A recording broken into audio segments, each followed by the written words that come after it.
Once again, good morning. Shout out po sa bawat isa. Ang iyong maglingkod ngayon ay dito po sa Barangay San Valley, Paranaque City.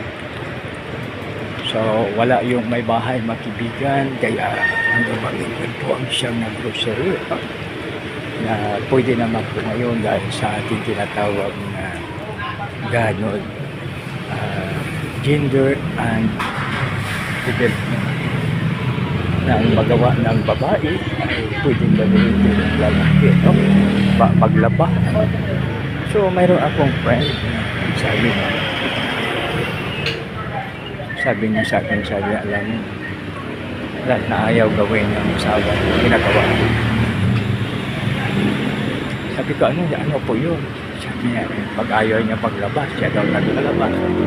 Pag ayaw daw maghugas ng pinggan, siya daw naghugas ng pinggan. Sabi ko, okay naman yan, dahil siyempre bigaya na yan. Dahil minsan ang ating, ang may bahay minsan mabibigan. Ay halimbawa siya ay masama ang pakiramdam dahil sa dami sa bahay ng mga may bahay, no? Saan ba pagod siya?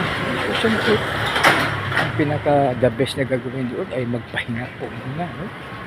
Kaya makibigan, ang ano yan ay bigayan lang, mag-unawaan at saka magtulungan, no? So mayroong makibigan, mayroon akong pinsan, no? So sa pagluluto